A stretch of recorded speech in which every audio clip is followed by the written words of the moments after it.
देश की शान, देश की हम संतान हैं। 3 रंगों से रंगा तिरंगा, यही हमारी पहचान है। Now I would like to call our chairman, Mr. Pradeep Kumar sir, our respected vice chairman, Mr. Ajay Kumar sir, and our vice principal ma'am, Ms. Bipasha Mukherjee ma'am, for hosting the pride of our nation, the Indian flag. Please stand up in your respective places and salute to the flag.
To our chairman sir, Mr. Pradeep Kumar sir, our vice chairman sir, Mr. Ajay Kumar sir, our vice principal ma'am, Ms. Bipasha Mukherjee ma'am, all of my teachers and all of my dear friends. My name is Yashika Sinha and I am a student of class 9.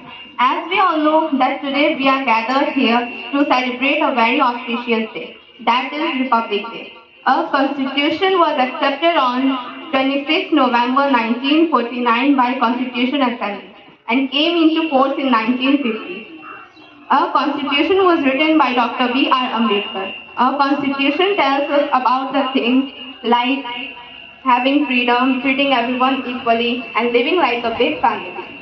India is a wonderful mix of different cultures, traditions, and languages. and that's what makes our country so colorful and special. Republic Day is not just about having a day off. It's a reminder that we have a role to play in making our country better. As citizens, it is a job to make sure that everyone has a chance to do well. Our flag, the tricolor, is a symbol of sacrifice and self-spirit. Each color has each color has a different meaning, reminding us of the sacrifices that built our nation. So let's celebrate today by being proud of our nation, learning from the past, and working hard for the future where everyone can be happy and successful. Thank you. Jai Hind. Thanks for sharing.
गणतंत्र दिवस पर अपने विचार एक भाषण के माध्यम से प्रस्तुत करने जा रही हूँ। आशा करती हूँ कि आप सब मेरे विचारों को जरूर सुनेंगे और समझेंगे। देश के पराक्रम और प्रतिष्ठा का प्रदर्शन करने वाला त्योहार हमारा 75वां गणतंत्र दिवस इस साल 26 जनवरी को पूरे देश में मनाया जा रहा है। यह पर्व हमारे देश के लिए बेहद ही खास पर्व है और साथ ही साथ हमारे लिए ये बेहद ही गर्व की बात है कि हमारे राष्ट्र को एक गणराज्य के रूप में स्थापित हुए पूरे 74 वर्ष हो चुके हैं। अब मैं आप सभी को एक महत्वपूर्ण बात बताने जा रही हूँ। इस वर्ष गणतंत्र दिवस पर परेड में हमारे फ्रांस के राष्ट्रपति इमैनुअल मैक्रों शामिल होंगे। इसके साथ ही वे फ्रांस के 6वें राष्ट्रपति होंगे जिन्हें भारत द्वारा यह सम्मान प्रदान किया जा रहा है। यह पर्व हमारे लिए संघर्ष और गौरव गाथा का प्रतीक है। यह संघर्ष का प्रतीक इसलिए है क्योंकि हमने 200 वर्षों की प्रताड़ना पर विजय प्राप्त कर ली थी तथा यह गौरव गाथा का प्रतीक इसलिए है क्योंकि हमने अपनी आत्मनिर्भरता का प्रदर्शन करते हुए 26 जनवरी 1950 को अपना संविधान लागू कर अपने आप को एक गणराज्य के रूप में स्थापित कर लिया था। यह पर्व हमारे लिए समानता और एकता का प्रतीक है और यह दर्शाता है कि हम एक स्वतंत्र परिवेश में सांस ले रहे हैं। आज का दिन स्वतंत्रता संग्राम के प्रत्येक सेनानी के प्रति कृतज्ञता ज्ञापन करने का दिवस है। आज ही के दिन 26 जनवरी 1950 को हमारे देश का संविधान लागू हुआ था जो भारत में अनेकता में एकता का मार्गदर्शक है। यह पर्व हमें समानता प्रदान करता है। हमारे देश के संविधान की प्रस्तावना में लिखा है हम भारत के लोग भारत को एक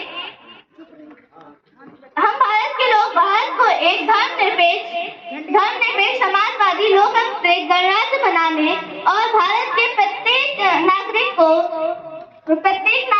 सुरक्षा प्रदान करने का गंभीरता से संकल्प लेते हैं। हमें इस संकल्प का पूरी निष्ठा से पालन करना चाहिए और अपने देश के विकास के लिए पूर्ण भागीदारी प्रदान करनी चाहिए। मैं अपनी लीला को कुछ देशभक्ति पंक्तियों के साथ विराम देना चाहूंगी।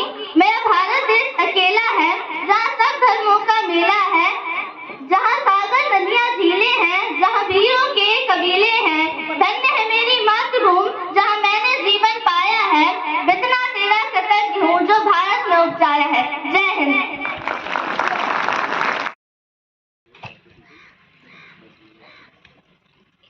अरे खुदाई काट रहे बहू से कटवाई ले माँ बाबूजी मिठाई खाओ। किस चीज की मिठाई है ये? अरे आपको पता नहीं हमारे पड़ोसी गोपाल के यहाँ लड़का हुआ है, अभी ये बाप बन गया है। ले जाओ अपनी मिठाई। हम मिठाई तभी खाएंगे जब हमारे घर में पोता होगा और ये अपने बड़े भाई को बताओ जाके। अरे बहू, ओ बहू।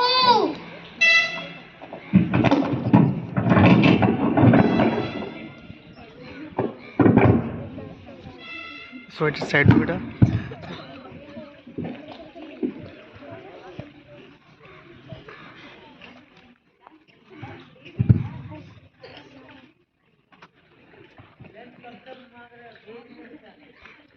रिंकी, ये देखो मेरे पापा बंदूक लाए हैं। अब अपने पापा से एरोप्लेन मंगवाऊंगा।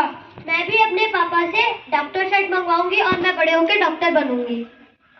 ओहो, ये मेरी सासू माँ है। पूरा दिन बहू बहू बहू। मैं तो बहुत दुखी हूँ इससे। और एक ही हमारे पड़ोसी हैं, पूरा दिन यहीं पे रहते हैं। चलो जाओ यहाँ से, अपना काम करो। हे भगवान, 5 बज गए हैं। इसके पापा जी भी आते होंगे। चाय बनाने आ जाती हूँ। पापा, क्या हुआ मेरी प्यारी बच्ची? मेरा दोस्त, उसके पास एक प्लेन है और उसके पापा उसके लिए गन लाएंगे। मुझे भी एक डॉक्टर शर्ट चाहिए, मैं बड़े होकर डॉक्टर बनूंगी। कोई बात नहीं, मैं तुम्हारे लिए बड़ा वाला डॉक्टर शर्ट लेकर दूंगा। खेलो। सुषमा जी आई।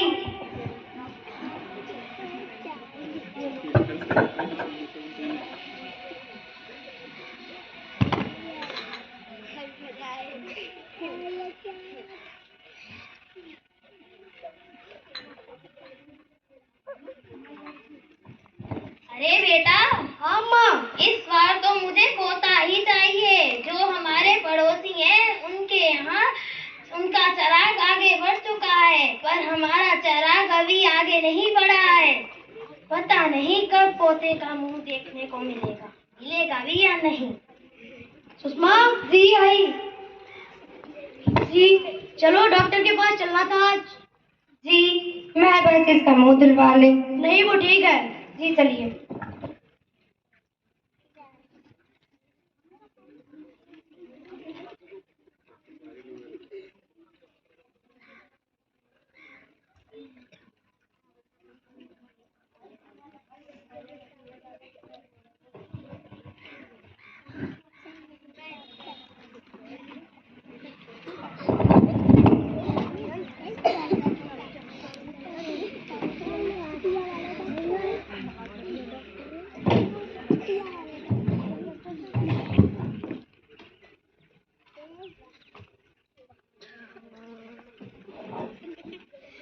अरे डॉक्टर साहब। अरे रमेश भाई आओ बैठो।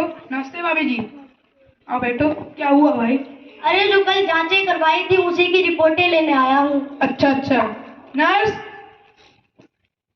Yes doctor. जरा भाभी जी की रिपोर्ट लेके आना। अभी लाए डॉक्टर। वैसे तो यह इलीगल है, लेकिन आप हमारे दोस्त हैं, इसीलिए आपके लिए ही किया है सिर्फ।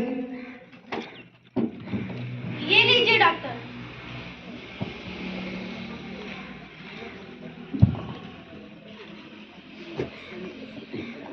अरे मुबारक हो रमेश भाई साहब, आपके यहाँ तो लक्ष्मी आएगी। लक्ष्मी? डॉक्टर साहब मुझे आपसे एक बात करनी थी। हाँ बोलिए। मुझे 2 लड़की नहीं, एक ही लड़की चाहिए। तो मैं क्या कर सकता हूँ इसमें? डॉक्टर साहब आप तो समझदार हैं, एबॉर्शन। अच्छा, तो आपको एक ही लड़की चाहिए, 2 नहीं, है ना? अच्छा नर्स। Yes doctor. ले जाओ उस लड़की को और इसका गला काट दो। अरे डॉक्टर साहब ये क्या कह रहे हैं आप? ये हमारी बेटी है, हमने इसे पाल पोस कर बड़ा किया है। आप इसकी जान लेना चाहते हैं? इसमें तो जान है। अच्छा, तो इसमें जान है और वो घर में पढ़े लड़की, उसमें जान नहीं है। जब इसका गला कटेगा इसको दर्द होगा, ये चिल्लाएगी, माँ पुकारेगी। लेकिन जब घर में पढ़ी लड़की, उसका जब हम लोग गला काटेंगे, चाकू से उसके टुकड़े टुकड़े करेंगे, तब उसको बहुत दर्द होगा, लेकिन वो नहीं चिल्ला पाएगी और ना ही माँ पुकार पाएगी। ये तो एक पाप है और ये पाप आप मुझसे करवाना चाहते हैं। मुझे माफ कर दीजिए डॉक्टर साहब, जाने अनजाने में मुझसे इतना बड़ा पाप होने जा रहा था। आज से मैं इस लड़की को भी अपनी बड़ी बच्ची की तरह पालूंगा। लड़का हो या लड़की, दोनों ही एक बराबर है, दोनों को एक ही बराबर प्यार मिलना चाहिए। Thank you.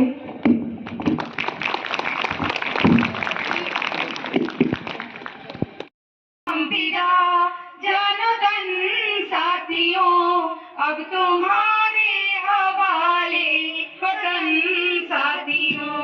जिंदा रहने के मौसम बहुत है मगर जाने देने की रुत रोज आती नहीं।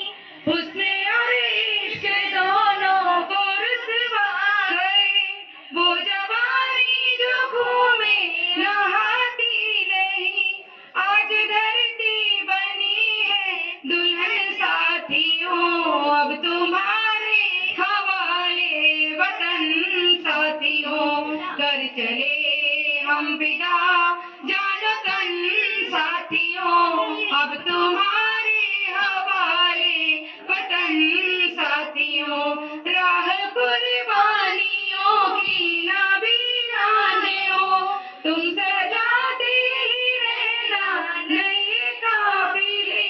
फतेह का जश्न इस जश्न की बारी है, बांध लो अपने जिंदगी मौत से मिल रही है गले। बांध लो अपने सर पे कफन साथियों, अब तुम्हारे हवाले वतन साथियों। कर चले हम फिदा जानो तन साथियों, अब तुम्हारे हवाले वतन साथियों। खींच दो अपने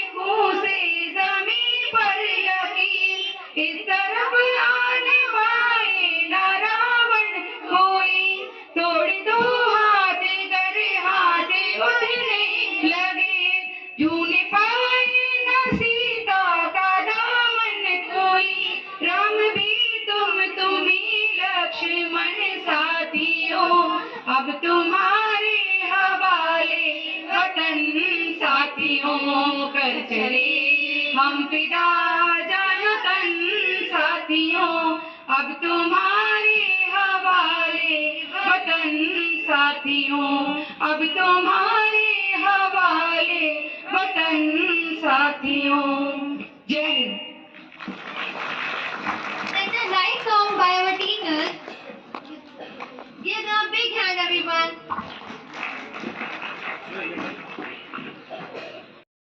कि वो फौजी है, लेकिन वो ये क्यों नहीं समझते कि वो भी तो एक इंसान है। उसके भी घर में माँ, बहन, बीवी और बच्चों से बसता हुआ एक छोटा सा संसार है।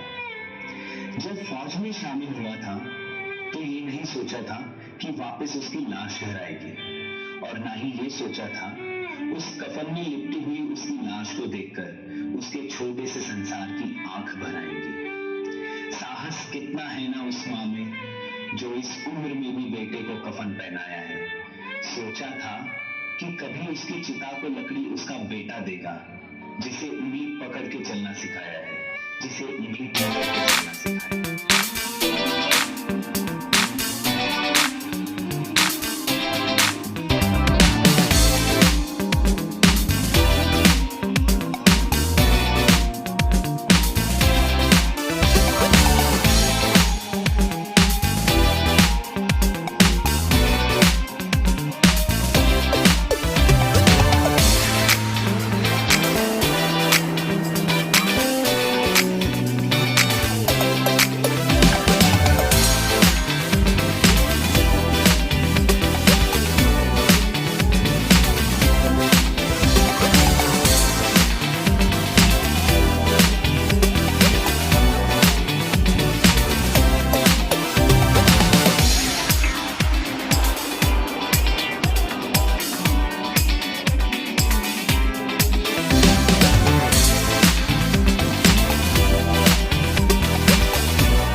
Good afternoon everybody. 26 जनवरी की शुभकामनाएं, all the wishes, and my speech, my words will be more of a thank you, in terms of thank you and congratulations for a successful occasion। इस सेलिब्रेशन जो हम लोग सर्दी के मौसम में छुट्टियों में बिना प्रैक्टिस के हम लोग जल्दी किए, घर में ऑफलाइन ऑनलाइन, तो बहुत खूबसूरत हुआ। और एक पता नहीं, मुझे एहसास हो रहा था जब मैं सेलिब्रेशन को देख रही थी, हम लोग को ये जो गैदरिंग है, पता नहीं अब ये 75 वर्ष की जो हमारी संविधानिक की दिवस आ गए हैं, तो हम लोग आजाद हुए और पूरी तरह से कॉन्स्टिट्यूटेड हो गए, तैयार हो गए कि देश कैसे चलाना है, और उसका अभी 75 साल हो गया। और उस स्पिरिट में देश जहां पे इंडिया आज सब प्रैक्टिकल बात करते हैं, अगर हम मोदी जी को देखें, जोगी जी को देखें, यहाँ पे क्योंकि मैं हम यूपी में और इंडिया में हूँ, तो यहाँ के जो कहते हैं उन लोगों की डबल इंजन सरकार चल रही है, वहाँ की जो हेड को देखें या राष्ट्र मंत्री को देखें, सब मंत्रियों को देखें, तो लगता है कि जैसे कि सब लोग बहुत ज्यादा वक्त जाया नहीं करेंगे। क्योंकि जो हमें शुरुआत की जो यात्रा थी, जैसे प्रदीप सर ने बताया, यात्रा थी वो हम लोग एक जगह पे पहुंच गए, और जो कोट अनकोट कहा जा रहा है कि विश्व गुरु बनने के लिए भारत तैयार है। अब बच्चों, विश्व गुरु बन चुके हैं हम लोग, उस क्षण में आगे हम बनने के लिए प्रतिष्ठित होंगे। हम लोग कॉन्स्टिट्यूशन बना दिया, अब विश्व गुरु। विश्व को गुरु का मतलब है कि हम वर्ल्ड टीचर बनेंगे सारे कंट्रीज में। तो ये वर्ल्ड टीचर बनेंगे तो देश तो कोई खाली मिट्टी जमीन पेड़ पौधे से तो नहीं है।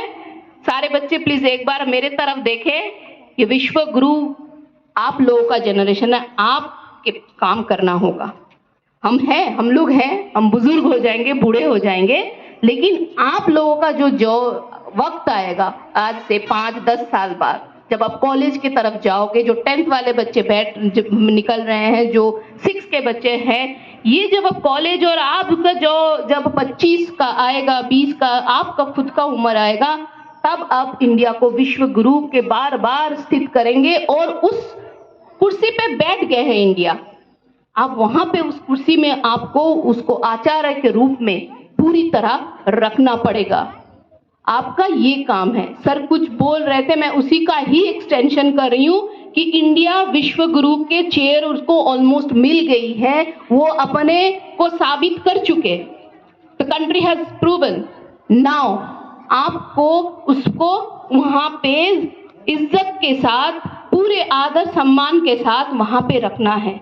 आप कुछ भी बन सकते हो, परिवार, राज्य, शहर, गांव, देश, कैसे बड़ा परिसर होगा हम नहीं जानते हैं। उसके लिए हम लोग प्रयत्न कर रहे हैं पूरी तरह से। आगे और भी आपको कॉलेज मिलेगी, और भी आगे शिक्षणगण मिलेंगे, हम लोग अभी हैं, लेकिन आपको बहुत कुछ करना है, और आपके पास बहुत करने के लिए बहुत कुछ है। देश माता के लिए बहुत कुछ है। सबसे बड़ी बात है, एक ही बात है कि भारत विश्व गुरु बन गए हैं, और उस जगह पे हम लोगों को अपने अपने तरीके से उनको वहां बरकरार रखना है। आप लोग नए यंग लोग हो, आप लोग यंग माइंड्स हो, हम लोगों से, हम ओल्ड माइंड से बेहतर सोच सकते हो।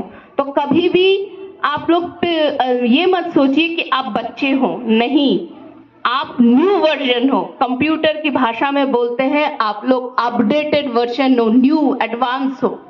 तकनीकी दुनिया में कहते हैं एडवांस टेक्नोलॉजी, तो आप वो हो। और उसी तरह से अपने सारे नियमों को रखकर अपने रास्ते पे चलिए। और बहुत सारी शुभकामनाएं, और आगे सारे गणतंत्र दिवस में आप अपने इसी उपलब्धियों के साथ आगे बढ़ते रहिए, और 100 साल 125 साल तक आगे हम लोग आगे निरंतर बढ़ते रहेंगे हर साल। धन्यवाद, थैंक यू। 26 जनवरी में यानी गणतंत्र दिवस पर जो फ्लैग लगाया जाता है वो होती है फ्लैग अनफर्लिंग। फ्लैग अनफर्लिंग होती है वो, और उसका मीन्स होता है कि झंडा फहराना। उसका मीन्स होता है झंडा फहराना। लेकिन हम दोनों जगह पर कॉमन ही मतलब वर्ड यूज करते हैं कि फ्लैग होस्टिंग, फ्लैग होस्टिंग। तो ध्वजारोपण में क्या होता है, क्योंकि हमारा देश आजाद हुआ था 15 अगस्त को, उससे पहले तो हमारे देश में कोई झंडा लगाता नहीं था।